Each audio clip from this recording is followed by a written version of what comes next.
Hello, good afternoon student. Myself Khushbu Shah from NM Gopani Polytechnic at Ranpur.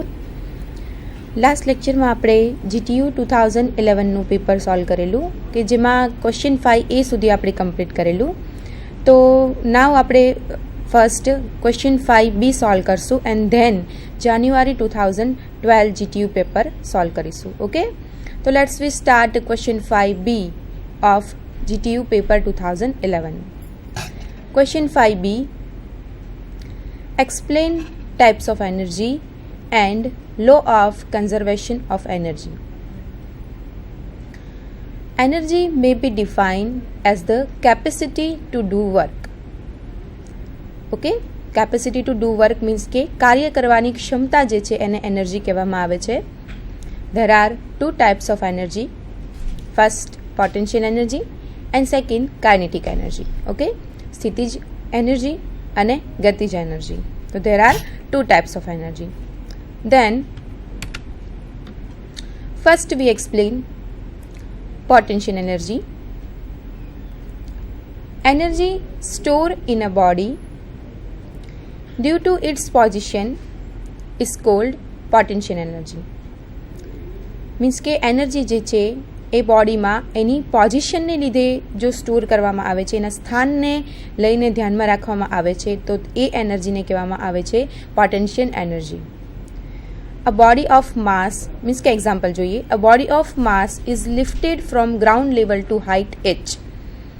Okay, so potential energy is equal to weight of body into height is equal to W into H. Means કે તમે left side ફિગરમાં જોઈ શકો છો કે ground surface છે, ground level છે અને H જેટલી હાઇટે એક બોડી આપેલું છે કે જેનું માસ છે m. ઓકે, તો a body of mass m is lifted from ground level to height h. Means કે h હાઇટ છે, તો potential energy is equal to weight of body into height. So W into H, but mass of body m, so mgh. G means gravitational acceleration. Okay, so potential energy is equal to mgh, and energy stored in a body due to its position is called potential energy. Okay, then kinetic energy. Energy possessed by body by virtue of its mass and velocity is called kinetic energy. Potential energy માં આપણે વાત કરી કે due to its position, and kinetic energy માં possessed by body by virtue of its mass and velocity. Okay, કે એનું જે માસ છે અને એનું વેલોસિટી એટલે કે વેગ છે એના આધારે જે એનર્જી બોડીમાં possess થાય છે એનર્જીને કહેવામાં આવે છે kinetic energy. Okay, consider a body moving with velocity u, means ke initial velocity. It has been brought to rest by uniform retardation. Okay, then m is equal to mass of body, u is equal to initial velocity, r is equal to resting force applied on a body to rest, means ke resisting force. A is equal to constant retardation. S is equal to distance travelled by body before coming to rest, and final velocity v is equal to 0. Okay, m u r a s and final velocity v. Work done before coming to rest is equal to, means કે body છે એ રેસ્ટમાં પોઝિશનમાં આવે છે એ પહેલાં એને કેટલું કાર્ય કરેલું છે, મીન્સ કે work done before coming to rest is equal two resisting force into distance is equal two resisting force means R and distance means S. Okay, so resisting force is equal to R is equal to m into A, mass into acceleration. We know that v square is equal to u square minus 2as. v square means final velocity, u means initial velocity, A means acceleration and S means distance, okay, displacement. So 0 is equal to u square minus 2as. Final velocity v is equal to 0. So S is equal to u square upon 2a. Okay. Then, so kinetic energy is equal to resisting force into distance. We find that resisting force R is equal to m into a. So we put the value of R and value of S. S is equal to u square upon 2a. Okay. So m into a into u square upon 2a. So kinetic energy is equal to 1 by 2 m into u square. Okay. A જે છે એ cancel થશે માટે 1 upon 2 m into u square.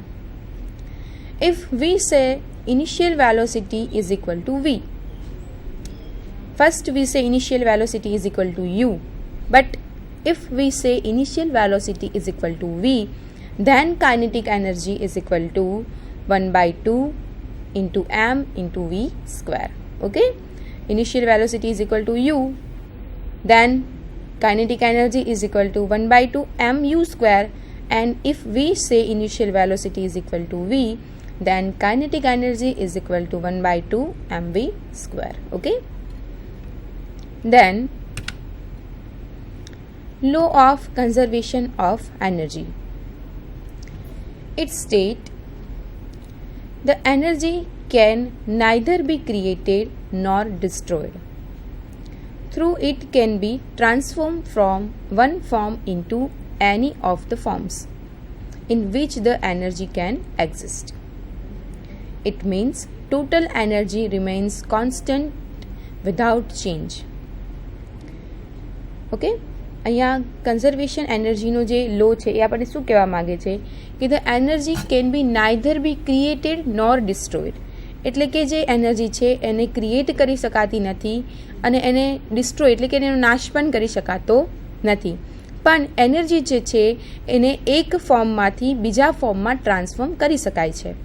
Okay, એટલે કે એક સ્વરૂપમાંથી બીજા સ્વરૂપમાં જે એનર્જી છે એને ફેરવી શકાય છે. ઓકે, સપોઝ કે મિકેનિકલ એનર્જી છે તો એને આપણે યાંત્રિક ઉર્જામાં એનું રૂપાંતર કરી શકીએ છીએ. જો એનર્જી જે છે એને આપણે ડિસ્ટ્રોય કરી શકતા નથી કે ક્રિએટ કરી શકતા નથી, પણ એનું એક ફોર્મમાંથી બીજા ફોર્મમાં શું કરી શકીએ છીએ, ટ્રાન્સફર કરી શકીએ છીએ. ઓકે, એના એક્ઝામ્પલ પણ આગળ આપણે જોઈએ. Energy can B converted from potential energy into kinetic energy, electrical energy into mechanical energy, mechanical energy into electrical energy. Okay, potential energy ને kinetic energy માં ફેરવી શકાય છે, ઇલેક્ટ્રિકલ એનર્જીને મિકેનિકલ એનર્જીમાં કન્વર્ટ કરી શકાય છે, મિકેનિકલ એનર્જીને આપણે ઇલેક્ટ્રિક એનર્જીમાં કન્વર્ટ કરી શકાય છે. ઓકે, સપોઝ કે ઇલેક્ટ્રિક હીટર છે તો ઇલેક્ટ્રિક હીટરમાં શું થશે તો કે electric energy converted into heat energy. Okay, for example electric heater. Then electric બલ્બમાં electrical energy converted into light energy. Electrical energy છે એનું કયા એનર્જીમાં કન્વર્ટેડ થાય છે, લાઇટ એનર્જીમાં. ઓકે, તો આ જે એક્ઝામ્પલ છે એ શું છે કે એનર્જી છે એને એક ફોર્મમાંથી બીજા ફોર્મમાં ટ્રાન્સફર કરી શકાય છે, પણ એનો ડિસ્ટ્રોય કરી શકાતું નથી. Okay, then dynamo, third example, જેમાં mechanical energy converted into electrical energy. ડાયનેમોમાં મિકેનિકલ એનર્જીનું ઇલેક્ટ્રિકલ એનર્જીમાં કન્વર્ટ કરવામાં આવે છે. Let a body of mass is moving with velocity u, means કે initial velocity. When F force is applied, it comes to rest by uniform retardation after travelling distance s. એક body લઈએ કે જેનું માસ છે m, એ u વેલોસિટીથી move કરે છે. જ્યારે તેના પર f ફોર્સ લગાડવામાં આવે છે, it comes to rest by uniform retardation after travelling distance s. તે એક સરખા યુનિફોર્મ રિટાર્ડેશનથી એસ ડિસ્ટન્સ ટ્રાવેલ કર્યા પછી એ રેસ્ટ પોઝિશનમાં આવે છે. So initial kinetic energy is equal to 1/2 mu² and final kinetic energy is equal to 1/2 mv². Okay. So first example electric heater, second electric bulb and third dynamo કે જેમાં અલગ અલગ ઇલેક્ટ્રિકલ એનર્જીનું હીટ એનર્જીમાં, electrical એનર્જીનું light એનર્જીમાં and electrical એનર્જીનું mechanical એનર્જીમાં. ઓકે, તો અહીંયા આપણે GTU 2011નું પેપર અહીંયા પૂરું કરીએ. હવે આપણે GTU જાન્યુઆરી 2012નું પેપર સ્ટાર્ટ કરીએ. Okay,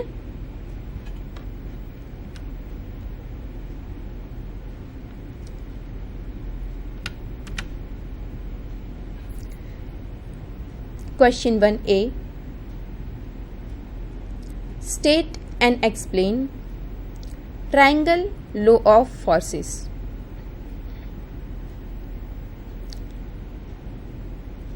If two forces acting at a point be represented in magnitude and direction by two sides of a triangle taken in order, their resultant may be represented in magnitude and direction by the third side of the triangle taken in opposite order. Okay, અહીંયા બળ ત્રિકોણનો નિયમ છે એ સમજાવવાનો કીધો છે. તો બળ ત્રિકોણના નિયમમાં if two forces acting at a point, જો બે બળો તેના મેગ્નિટ્યુડ અને ડાયરેક્શન એટલે કે પરિમાણ અને દિશાની સાથે જો એક પોઈન્ટ ઉપર ગતિ કરતા હોય તો બે ફોર્સ જે છે એટલે કે એની ટુ સાઇડ્સ છે. ઓકે, તો જે એની ત્રીજી બાજુ છે, ટ્રાયેંગલની બે બાજુ છે, તો એક પોઈન્ટમાંથી બે બળો જે છે એ એક બિંદુએ તેની પરિમાણ અને દિશાથી જો ગતિ કરે છે તો જે થર્ડ સાઇડ છે એ થર્ડ સાઇડ જે છે એનો ઓર્ડર કેવી રીતે હશે? તો કે they resultant may be represented in magnitude and direction by the third side of triangle. એટલે કે જે પોઈન્ટ છે એની બે સાઇડ દોરીએ આપણે ટ્રાયેંગલની, તો બે સાઇડ જે છે એ બે ફોર્સીસ આપણે ડ્રો કરીએ, તો જે થર્ડ જે છે એ થશે રિઝલ્ટન્ટ ફોર્સ, જે ટ્રાયેંગલની થર્ડ સાઇડ હશે એ રિઝલ્ટન્ટ ફોર્સ થશે, અને રિઝલ્ટન્ટ ફોર્સ જે છે એનો ઓર્ડર જે છે એ ઓપોઝિટ ઓર્ડર થશે. ઓકે, મીન્સ કે ટુ ફોર્સ જે છે એ ક્લોકવાઇઝ ડિરેક્શનમાં છે તો થર્ડ જે છે એ એન્ટી ક્લોકવાઇઝ ડિરેક્શનમાં થશે. Okay, so if two forces acting at a point be represented in magnitude and direction by two sides of triangle. Okay, એટલે કે ત્રિકોણની બે બાજુઓ વડે જો બે બળને પરિમાણ અને દિશાથી દર્શાવવામાં આવે તો ધેર રિઝલ્ટન્ટ, તો તેનું પરિણામી બળ એ શું સૂચવે છે? તો કે ત્રિકોણની જે ત્રીજી બાજુ છે એનું પરિમાણ અને દિશા એ રિઝલ્ટન્ટ બળ સૂચવે છે અને એ એની ઓપોઝિટ ડિરેક્શનમાં હશે. Okay, taken in opposite order. ચલો એક્ઝામ્પલ દ્વારા સમજીએ. Consider two forces P is equal to 40 Newton and Q is equal to 30 Newton acting at right angle to each other. Okay, left side ની ફિગરમાં two forces P is equal to 40 Newton, Q is equal to 30 Newton અને બંને force છે between angle છે 90 degree. Okay, એ છે space diagram. Space ડાયાગ્રામમાંથી હવે vector diagram આપણે ડ્રો કરીએ. ફર્સ્ટ વેક્ટર ડાયાગ્રામ ડ્રો કરતી વખતે સ્કેલ લઈએ છીએ આપણે 1 centimetre is equal to 10 newton. Okay, so first P is equal to 40 newton, so draw કરીએ આપણે Pની 4 સેન્ટીમીટરની line.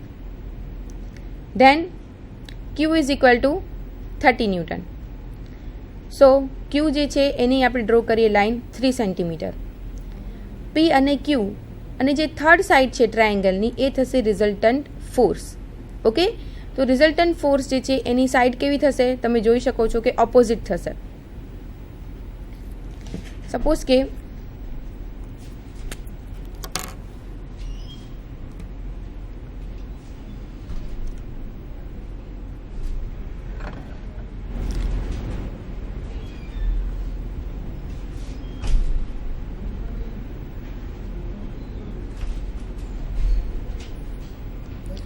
Okay, P is equal two 4 centimetre means કે P આપણને આપેલો છે 40 newton and Q is equal to 30 newton. Okay,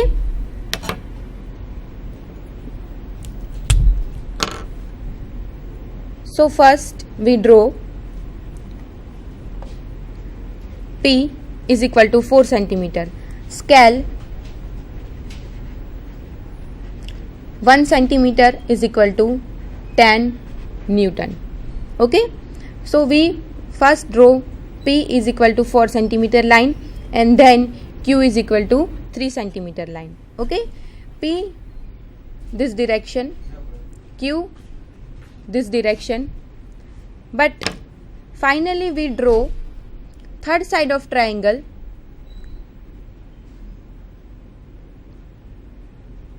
This is resultant force R. Okay, we measure the first point and the last point.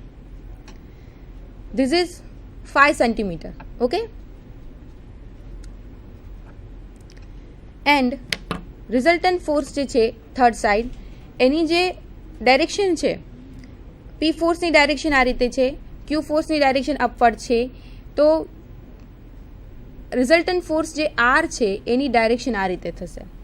Okay, means કે આ જે direction છે એની opposite ઓર્ડરમાં થશે રિઝલ્ટન્ટ ફોર્સ R. ઓકે, તો first આપણે શું draw કર્યું? P ઇઝ ઇક્વલ ટુ 40 ન્યૂટનને કન્વર્ટ કર્યું 4 સેન્ટીમીટરમાં, Q ઇઝ ઇક્વલ ટુ 30 ન્યૂટનને 3 સેન્ટીમીટરમાં. ધેન આપણે શું કરવાનું છે તો કે ફર્સ્ટ પોઈન્ટ અને આ લાસ્ટ પોઈન્ટ છે એ બંને મેઝર કરવાનું છે. એ મેઝર જે કરશું અને આપણને જે મળશે એ મળશે રિઝલ્ટન્ટ ફોર્સ R. તો આપણે મેઝર કર્યું અને સપોઝ કે આ લાઇન છે 5 સેન્ટીમીટર. ઓકે, 5 સેન્ટીમીટર છે તો હવે એને આપણે ન્યૂટનમાં કન્વર્ટ કરીએ તો શું થશે?